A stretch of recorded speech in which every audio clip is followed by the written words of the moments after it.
Welcome to Trinity Radio, the channel that loves atheists. I'm so glad you're here. My name is Braxton Hunter, and today what we're going to do is we're going to take a look at the categories that William Rowe gives in his article on the problem of evil and some varieties of atheism, and we're going to find out what kind of atheist are you or are you talking to, and how does it impact the difference between atheism on the one hand and internet atheism or the new atheism on the other. I think this can be a very helpful thing as we take a look at this together. So toward the end, in the third part of William Rowe's article that I mentioned a moment ago, after he's given his reasons to believe that atheism is true, he then decides to talk about what the disposition of the atheist should be toward theists, toward people that believe in God. And he says this, quote, "But what position should the atheist take concerning the rationality of the theist's belief? There are three major positions an atheist might take, positions which we may think of as some varieties of atheism. First, the atheist may believe that no one is rationally justified in believing that the theistic God exists. Let us call this position unfriendly atheism. Second, the atheist may hold no belief concerning whether any theist is or isn't rationally justified in believing that the theistic God exists. Let us call this view indifferent atheism. Finally, the atheist may believe that some theists are rationally justified in believing that the theistic God exists. This view we shall call friendly atheism. In this final part of the paper, I propose to discuss and defend the position of friendly atheism." Now notice what he's doing here is he's not saying that if you're a friendly or an unfriendly atheist, that has to do with whether you're nice to people or whether you're friendly in the common use of the term. What he means by friendly atheist or unfriendly atheist has to do with whether or not you're willing to say that some theists at least have rational justification for belief in God. And he gives an example. Now, you might say, well, yeah, but if he's given earlier in the article reasons to believe that God doesn't exist, well, then if we believe as atheists that God does not exist, wouldn't that make it irrational or not rational to believe that God exists, and that therefore all theists, like myself, are not rational for this and have no justification? Well, he gives an example in the paper. He actually gives another one in the footnotes, but we're going to go with the one he gives in the article itself. He gives an example of where two individuals could believe different things, and one of them could be wrong, but the one that's wrong would still be rationally justified in holding the belief that he or she does. The example that he gives is, let's imagine that you and a friend have been communicating, and your friend gets on a plane to fly across the ocean, and there's a horrible plane crash. The friend that was not on the plane knows that the friend was on the plane, knows that the crash happened, and also knows that for a number of hours, search crews have been looking and they found no survivors. So let's say the search team is ready to give up. Well, the friend that was not on the plane but has heard about all of this would be rationally justified, Rowe would say, in concluding that his friend is dead. But if the friend that was on the plane isn't dead and is out there floating around on a piece of wood, that friend would be rationally justified, obviously, in believing that he is alive. And so you've got a situation there where two people believe different things. One of them is right, one of them is wrong, but both of them, Rowe would say, are rationally justified in the conclusion at which they've arrived. Now, there are problems with this that some think there are problems with this. Michael Martin has listed out that the only reason that the individual who doesn't know that his friend is alive is rationally justified in thinking so is because he isn't privy to the information that the friend out on the piece of wood is aware of, that he's alive. He doesn't know all the facts. Whereas in the theist and atheist discussion, all the facts are on the table and all those sorts of things. So people have discussed this and argued about it. But I want you to notice that what Rowe calls a friendly atheist is someone who thinks that some theists at least have rational justification for believing in God. And then he says this about that, quote, "What sorts of grounds might a theist have for believing that God exists? Well, he might endeavor to justify his belief by appealing to one or more of the traditional arguments, ontological, cosmological, teleological, moral, etc. Second, he might appeal to certain aspects of religious experience, perhaps even his own religious experience. Third, he might try to justify theism as a plausible theory in terms of what we can account for, we account for a variety of phenomena. By the way, that was what was behind my question 1 in my other video, 10 questions for atheists, and many people didn't understand that. although an atheist, he says, must hold that the theistic God does not exist, can he not also believe and be justified in so believing that some of these justifications of theism do actually rationally justify some theists in their belief that there exists a supremely good, omnipotent, omniscient being? It seems to me that he can. So what Rowe has laid out here are some categories for atheism that you can choose from. Now, I think we actually see those different kinds in the world today. So if we were to think about, for example, atheists in the academy or atheist philosophers or people in philosophy of religion versus much of what we see among internet atheists or YouTube atheists, and understand, I'm speaking in generalities, there are some very knowledgeable, and there are some philosophers with YouTube channels that would take the approach of the friendly atheist. But I think largely what we see among YouTube atheism is the unfriendly atheist. For example, notice that one of the grounds for justification that Rowe submits that some theists might have, it could be their religious experience. It could be the explanatory power of theism. But it also could be the traditional theistic arguments, the ontological, teleological, cosmological, moral arguments, those families of arguments. It could be that those give someone that sort of a justification for believing that God exists. So that if one considers that there are no good reasons to believe in God, or that those arguments all fail, that there's no good reason to believe that a God exists, that would definitely make one an unfriendly atheist. Again, doesn't mean that you're not nice. That's not what we're talking about. But using Rowe's categories, it would mean that you don't think there's a justifiable reason for that, following Rowe's categories. And that there is no good evidence for God is commonly stated among YouTube atheists, or no evidence at all, no reason to believe that a God exists. But is that what the academics think? I'm not so sure that's what the academics think about this. We hear it all the time on YouTube. It's very commonly heard. But David Bentley Hart, in The Experience of God, says this: many of the better and more reflective atheist philosophers openly acknowledge that their position is largely an ideological commitment, not simply the inevitable conclusion of conscientious reasoning, and that the other side has formidable arguments of its own. So what you're seeing among the new atheism or YouTube atheism is not, according to David Bentley Hart, what you're going to see among the more serious atheist philosophers and people like that. And I think that's pretty important.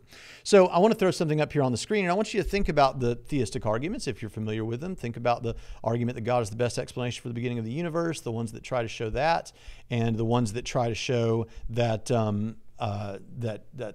the design of the universe, or the ends or purpose, the fine-tuning, the moral arguments, things like this. Think about all those arguments, all the reasons that people give you or talk about for belief in God. And then I want you to look at this scale that's on the screen right now, and I want you to consider that this represents a person's beliefs. And by the way, my friend Cameron made this scale, and I think it looks pretty cool. But if positive 100 is the belief that God exists and negative 100 is the belief that God does not exist, are you saying, when you think about these arguments, if you're saying there's no evidence for God, are you saying that none of the reasons from the history of theistic reasoning and Christian thought moves the needle even 1 degree on that scale toward belief? Is that really what we're saying right now? And if you're saying that, I think some of you are probably saying, yes, that's what we're saying. That's the moment where you want to back up a little bit from the table and say, am I taking this stuff seriously enough? What about these experts? Specifically, what about the experts in the philosophy of religion? Well, I want to play a clip for you real quick, and I want you to think seriously about the contents of this clip, and I want you to hear what Joe Schmid has to say. He's been on Capturing Christianity quite a bit. I want you to listen to his assessment.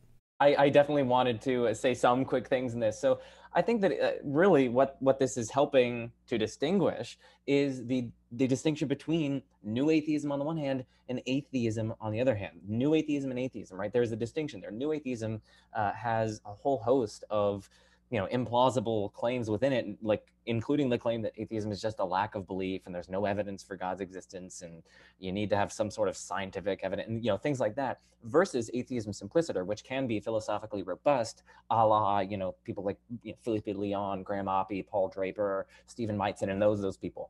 And so I think his question really is, this one should be directed to new atheists, not atheists. But for people who think that atheism is a lack of belief, I mean, well, first of all, the professional philosophers of religion by and large, do not accept that. In fact, the most formidable atheists decidedly reject that. Secondly, it just has counterexamples. So, for instance, electrons lack a belief in God, but they're not atheists. I mean, if we want to say that they're atheists, then the amount of atheists in existence is like 10 to the power of 100, way more than that.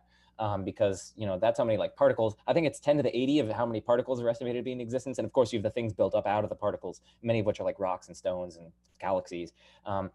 So they might try to alter, oh, well, it's people. Well, then you get the problem of like babies, and you get the problem of agnostics who are genuinely undecided. So they lack a belief, but they're not atheists. They're decidedly agnostics. They're about 50-50. And so there are so many different counterexamples to this kind of account of atheism that it's just wrong. Yep, agreed. This one. Oh, and also I just want to emphasize that serious atheists don't treat God like fairies or leprechauns or Santa Claus. Yeah, that's just like a caricature. That's uncharitable. Yeah. I'm not saying Braxton's being uncharitable to atheists. I'm saying the new atheists that do use those comparisons, like Santa Claus, they're being uncharitable to robust philosophical forms of theism. So what we get from that is serious thinkers do not say there is no evidence, and they do not speak of God with the same dismissive tone that YouTube atheists or new atheists do. Now, perhaps YouTube atheists can feel fulfilled in the midst of that situation by hugging close to science rather than philosophy. Perhaps that is primarily the way why the needle on the scale of belief that I put up a moment ago. Where's the needle again? Perhaps the reason that the needle doesn't move for you is because you say, well, yeah, but all that philosophy and arguments aren't evidence, and all those things we hear from many in the YouTube atheist community. What we really want is science. Science is the way we know things, or at least it's the best way we know things. So primarily we just want to focus on science. Many YouTube atheists will say this. And this has led to diminishing the importance of philosophy, and as a result, a misunderstanding of the arguments for God's existence. And that is no small thing. Here's what Michael Roos, atheist philosopher, has to say about that as it relates to Richard Dawkins. Because I want to talk to you about a particular scientist who does some philosophy of science in his book. And I have heard you say there are few things more simple than Richard Dawkins' God delusion. Yeah, no, as I said, makes me ashamed to be an atheist, I think was the phrase I used. What do you mean by that? In what way is it simple or simplistic? Well, I think it's not simple, it's simplistic. I mean, there's nothing wrong with KISS, keep it simple, stupid. I mean, one of the virtues of science is simplicity. The trouble with Dawkins, I mean, you know, maybe this is envy. The guy sold 3 million copies of the book. I wish I'd sold 3 million copies of one of my books. I mean, the trouble is, he just doesn't take the things that he's talking about seriously. Now, so Roos says that the book made him embarrassed to be or ashamed to be an atheist. And he says Dawkins just doesn't take these things nearly seriously enough. And then he compares Dawkins to like an undergrad philosophy student when he talks about the question of, well, then who made God, which is one of the simplest issues to address that people have been addressing for years. So if you are what Rowe has described, what I want to get to is, if you are what Rowe has described as an unfriendly atheist, this has ramifications, and I want you to think seriously about them. You are, one, out of step with the more serious minds of atheism within the philosophy of religion. Two, you're likely to fall prey to something approximating scientism and thus sever other ways of knowing, which means embracing a certain amount of unnecessary ignorance. And three, this will make it less likely that the best theistic and, for that matter, atheistic minds will find your approach worthwhile, as it will make it clear to them that such a person likely does not know that they don't know what they don't know. Thank you for watching Trinity Radio. This is the channel that loves atheists, and please think hard about whether you're going to be a friendly atheist, an indifferent atheist, or an unfriendly atheist, because it has big ramifications. Do you want to agree with the people that are more centered in the academy that we've talked about? or the people that approximate the new atheist. I hope that you'll think deeply about these things. If you appreciate what we're doing and support what we're doing on YouTube, you can subscribe. And if you really love what we're doing, you can help us out at patreon.com/Trinity Radio, where for as little as $1 a month, you get free extra stuff and you can be a part of what we're doing as a partner. And I'll see you next time on Trinity Radio.